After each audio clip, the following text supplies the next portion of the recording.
Olá, meu querido, meu amigo. Eu quero trazer uma palavra para a sua vida.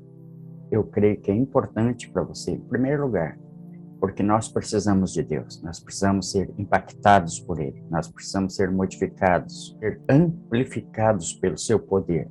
O poder dele precisa estar em nós, precisa estar dentro de cada um de nós.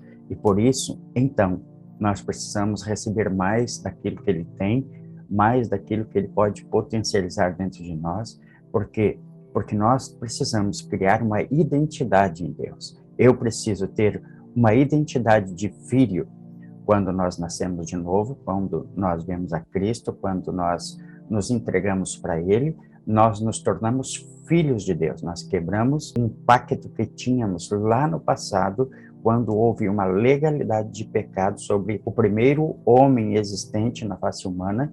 Nós, então, tivemos um pecado de legalidade e por onde Cristo veio e se entregou por nós e readquiriu, reconquistou a quebra daquela legalidade, dando a sua própria vida, se entregando por cada um de nós, e por isso nós o confessamos, nos desligando daquele pacto que tinha lá no passado, quando Adão e Eva, eles se entregaram e criaram um poder de legalidade para com o pecado, ou seja, eles deram legalidade ao pecado.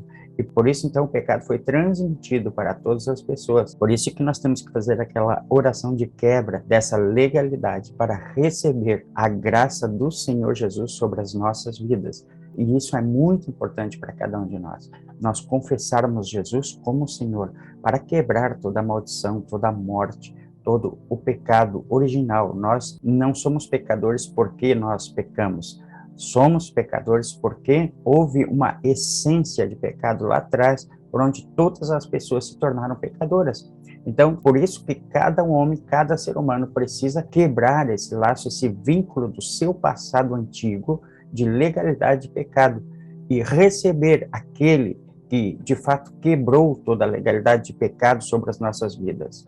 Agora, nós ainda pecamos, temos alguns problemas, mas a Bíblia fala: filhinhos, não pequeis, todavia, se pecardes, tendes um advogado junto ao Pai, Cristo Jesus o Senhor. Ou seja, Ele nos perdoa de todo o pecado e nós confessamos o pecado. Nós temos o perdão do nosso pecado do passado quando nós confessamos a Jesus como Senhor. Nós temos o perdão do nosso pecado presente quando nós o confessamos ou quando nós desistimos de pecar e aceitamos em arrependimento aquela mudança dentro de nós. E Ele também nos livra da ira futura quando nós permanecemos nele, vivemos nele, quando nós nos entregamos a viver uma vida em santidade diante de Deus. Então, é por isso que nós temos, primeiro, confessar a Jesus como Senhor, para quebrar a legalidade do pecado original. Segundo, nós precisamos viver uma vida reta, confessando e se arrependendo para sermos perdoados dos pecados presentes, dos pecados que nós cometemos, praticamos, mesmo aqueles por omissão, ou por cometimento, ou por pensamento, ou mesmo involuntários, temos que pedir perdão. E até mesmo permanecer em santificação, agregando dentro de nós conteúdos de Deus, conteúdos da palavra, para sermos livres no futuro de qualquer problema, qualquer ataque e sofismas do diabo contra as nossas vidas. E eu quero falar para você uma palavra tão simples, tão importante, que está escrito na carta aos Gálatas, no capítulo 5 e no versículo 25, quando diz assim: se vivemos no Espírito, andemos também no Espírito.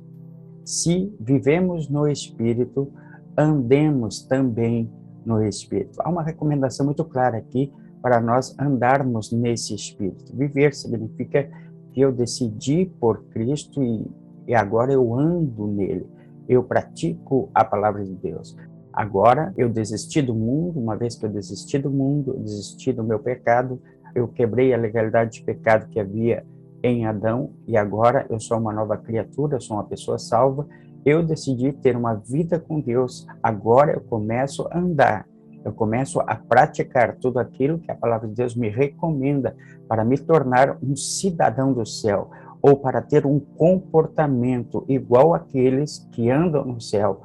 Então eu começo a degustar, a provar a essência do céu na minha vida, andando e praticando as coisas recomendáveis da palavra de Deus para a minha vida. As minhas atitudes agora são outras. O meu procedimento agora é outro. Eu não posso ver mais como eu via antigamente. Eu não posso falar mais como eu falava antigamente. Eu não posso estar ouvindo quaisquer coisas que eu ouvia antigamente. Agora eu sou uma nova criatura, como a palavra de Deus diz. Você já é uma nova criatura. As coisas velhas já passaram e eis que tudo se fez novo. E agora tudo se fez novo na nossa vida. Então, nós praticamos e nós procedemos agora de modo diferente. A nossa vida tem que ser diferente. Nós precisamos ser uma luz ou espelhar efetivamente a pessoa de um filho de Deus. Alguém que reflete ser, de fato, um filho de Deus.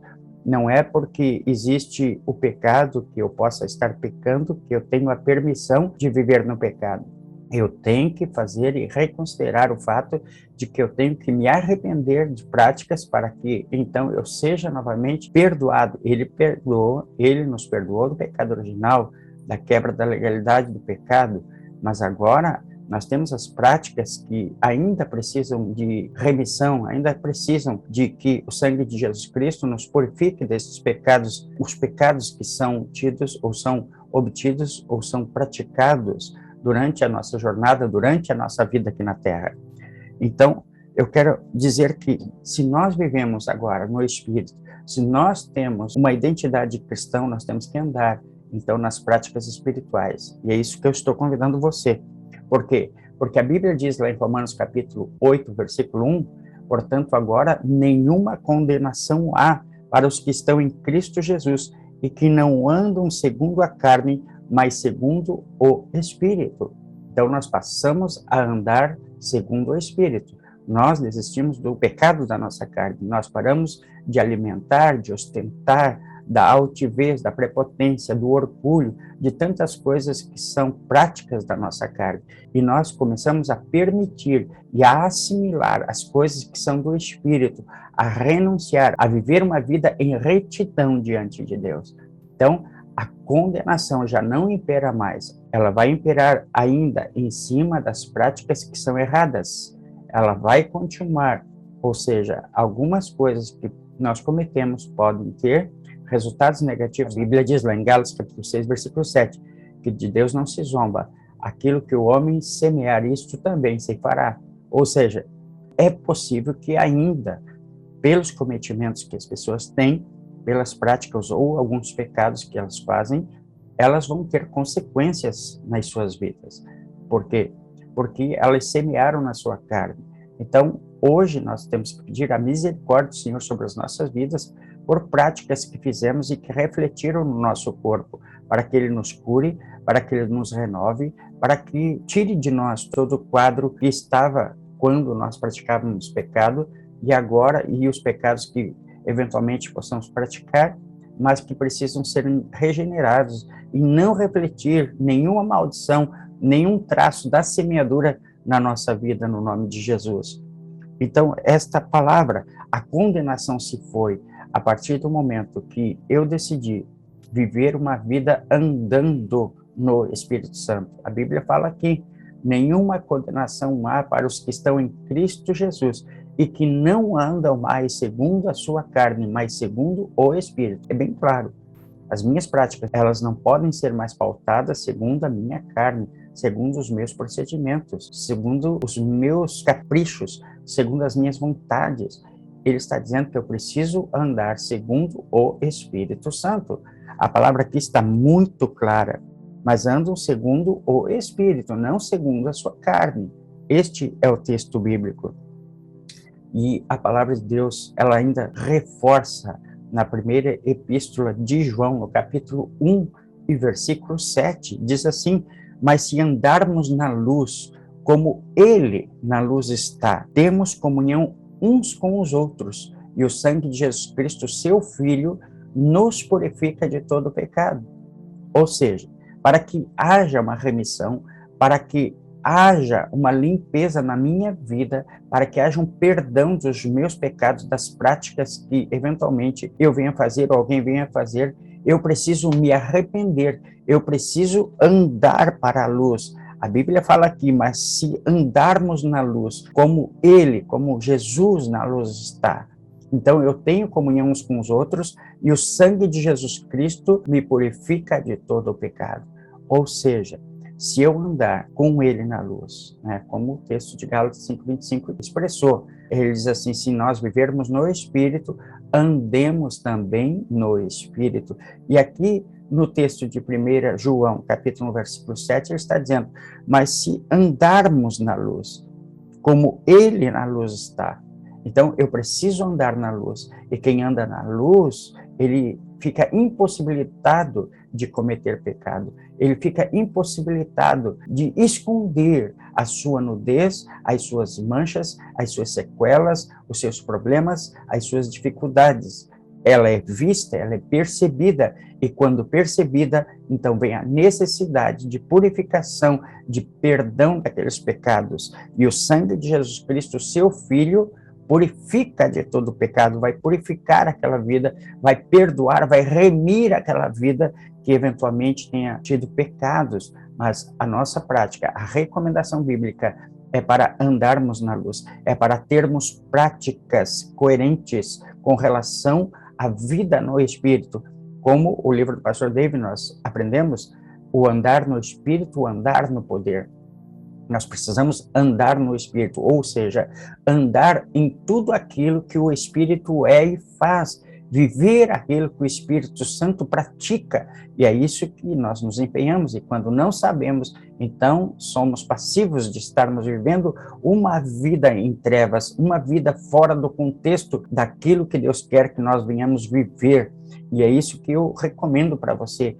Ande no Espírito, ande na luz, como o texto, primeira epístola de João 1:7 está nos recomendando.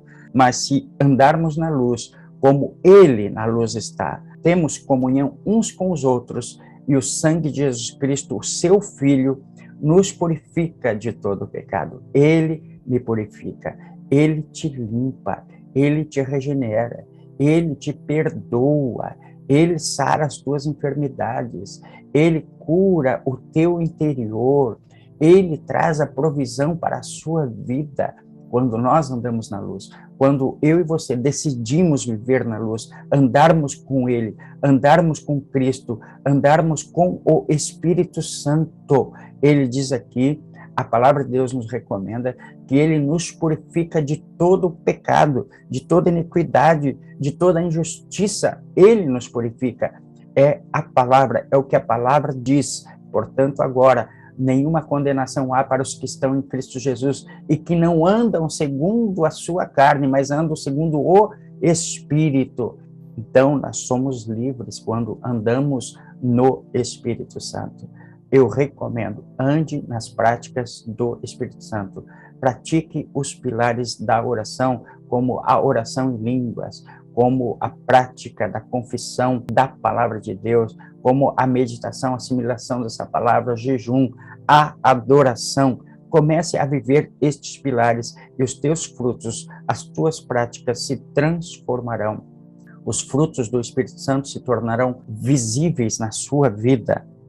E um outro texto que é muito importante, que nós temos que andar na luz. Volto a recomendar o texto, alguns versículos antes de 1 João 1:4. Deus é luz, aqueles que não andam na luz não têm comunhão com Ele.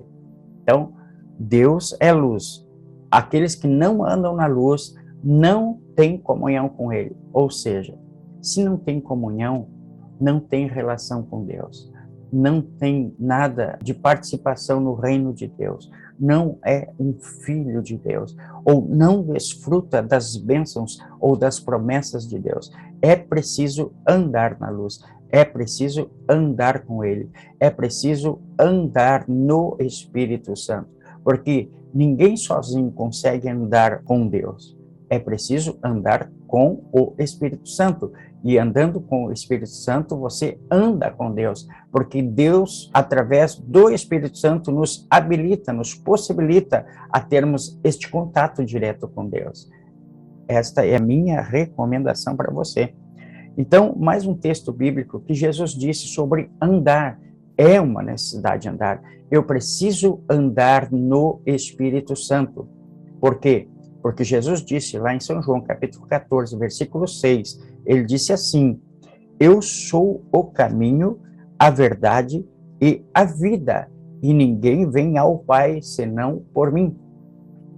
Jesus está dizendo aqui, Jesus expressou em São João 14, 6, que ele era o caminho, a verdade, a vida. Ou seja, ele está dizendo, é por esse caminho que você precisa andar, eu sou o caminho. Você precisa caminhar nas minhas pisadas, nas minhas recomendações, nas minhas doutrinas, nas minhas recomendações de como você deve se comportar. Você deve andar dessa forma. Eu sou o caminho, eu sou a verdade.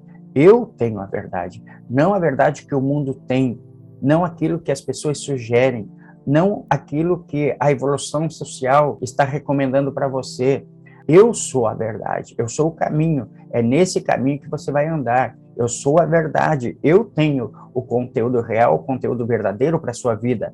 Você não tem que ceder, você não precisa ceder aos rudimentos desse mundo, você não precisa ceder aos rudimentos da sua carne. A Bíblia fala, lá em Romanos capítulo 8, que nós não somos mais devedores da nossa carne para vivermos segundo a carne.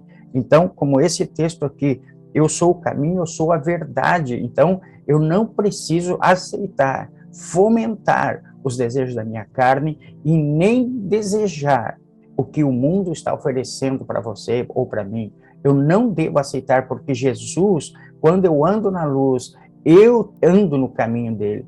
Eu ando na verdade dele e eu sou a vida. Então, ele é a nossa vida. É o que o texto de João 14,6 está dizendo. Ele é a nossa vida. Ele é a minha resposta. Ele é o meu tudo. Eu sou a vida eterna, diz o Senhor. Eu tenho a vida verdadeira. Ele está dizendo o quê? Que esta vida aqui é muito passageira, que é efêmera, que as coisas passam rapidamente aqui. Ele disse lá em São João, capítulo 14, que na casa do meu pai há muitas moradas. Se não fosse assim, eu não vou teria dito, vou preparar-vos lugar. E quando eu for e vos preparar lugar, virei outra vez para vós e vos levarei para mim mesmo, para que lá onde eu estiver, estejais vós também. Ele vai vir nos buscar. Por quê? Porque nós estamos andando na luz, porque nós estamos andando no caminho, na verdade e na vida que ele próprio recomendou. Então ele foi preparar lugar, a nossa casa, a nossa morada, o céu de glória, a Nova Jerusalém, tudo está pronto para nos recepcionar, para quando nós chegarmos lá, então ficarmos ali para sempre com o Senhor, governarmos por toda a eternidade com o Senhor Jesus. Então, podemos ter, sim, atitudes coerentes, nós podemos ter atitudes. E quais atitudes eu preciso ter? Eu preciso andar em amor. Primeira coisa, andar em amor, andar sem medo. Eu preciso andar em amor e andar sem medo. O que o apóstolo Paulo, escrevendo aos Efésios, nos recomenda no versículo 2? Ele diz assim: e andai em amor, como também Cristo vos amou e se entregou a si mesmo por nós, em oferta e sacrifício a Deus, em cheiro suave. Ele recomenda, andai em amor. Andai em amor. Ele está recomendando para cada um de nós. O apóstolo Paulo, ainda escrevendo 1 Coríntios capítulo 12, ele escreve no versículo 31, procurai com zelo os melhores dons, e eu vos mostrarei uma coisa mais excelente. E aí começa o capítulo 13, o capítulo do amor. Ainda que eu fale a língua dos anjos, dos homens e dos anjos, e não tivesse amor, nada seria. Então, ande em amor. É a recomendação. E para que eu possa andar em amor, eu preciso eliminar de dentro de mim toda a raiva, todo o ressentimento, todo o orgulho, toda a altivez, toda a prepotência, todo o orgulho próprio. Eu tenho que tirar de dentro de mim. Eu preciso renunciar. Jesus disse, se alguém quiser vir após mim, negue-se a si mesmo, tome a sua cruz e siga-me. Então eu preciso andar em amor. E Paulo diz em Efésios capítulo 5, verso 2, andai em amor, como Cristo, como também Cristo vos amou e se entregou a si mesmo por nós, como oferta e sacrifício a Deus em cheiro suave. Então, Cristo fez todo o trabalho para que eu e você andássemos em amor. Esta é a palavra, ande em amor. Esta é a recomendação na palavra de Deus. E outro texto ainda, que nós não temos que andar no temor. Primeiro, ande em amor. E a Bíblia diz em 1 João 4,18, diz assim, no amor não há temor, antes o perfeito amor lança fora todo medo, porque o temor tem consigo a pena, e o que teme não é perfeito em amor. Então, ame, viva em amor, quebrante-se, entregue-se em amor ao Espírito Santo, relacione-se com Deus mediante as práticas de oração. Nós saturamos a nossa carne, nós renunciamos e nós começamos a amar. Nós começamos a depender de Deus. Você vai começar a ver a glória de Deus na sua vida, você vai ver o impacto nas suas emoções, uma transformação geral vai acontecer dentro de você quando você começar a permitir andar no Espírito Santo. Comece a andar no Espírito Santo, comece primeiro orando em língua, se edificando no Espírito Santo, meditando e confessando essa palavra, adorando ao Senhor em todo o tempo. Jejue também, tenha práticas relativas a uma vida com Deus, seja verdadeiramente um filho que engrandece o reino de Deus, que também alegra o coração de Deus. Seja este filho, se relacione como o texto que nós lemos de Gálatas. Se vivemos no Espírito, também andemos no Espírito. É a recomendação que nós tivemos agora. Então, andar em amor, somente andando no Espírito Santo, nós vamos andar em amor. Se você andar na luz como Ele na luz está, conforme o texto que nós lemos de 1 João 1:7, se nós andarmos na luz como Ele na luz está, temos comunhão uns com os outros e o sangue de Jesus Cristo, seu Filho, nos purifica de todo o pecado. Vai para a luz, ande com Ele, viva com Ele. Não se apegue ao pecado, não se apegue à maledicência, não se apegue às palavras ruins que as pessoas falam. Acredite, tenha fé, fortifique-se e edifique-se. Ande com Deus. Essa é a palavra, ande com Deus. Ande com o Espírito Santo. Receba essa palavra no coração, em o nome de Jesus. E também, eu quero dizer para você, você é o meu convidado para estar nas salas de Zoom conosco, toda sexta-feira às 20 horas, salas importantes, onde todos nós nos edificamos, treinamos nos dons. E você é o meu convidado especial. Temos um grupo de WhatsApp, temos um grupo fechado, onde você vai permanecer naquele lugar, aguardando os links. Um grupo que não é pesado e que você pode participar desse grupo tranquilamente mesmo. E só vai ser postado as coisas, os links, algumas coisas do YouTube, mas muito pouco que não vai pesar o teu WhatsApp, com certeza absoluta. Venha para esse grupo, tá? Vai ser muito legal. Estou esperando você. Deus abençoe a sua vida, em nome de Jesus.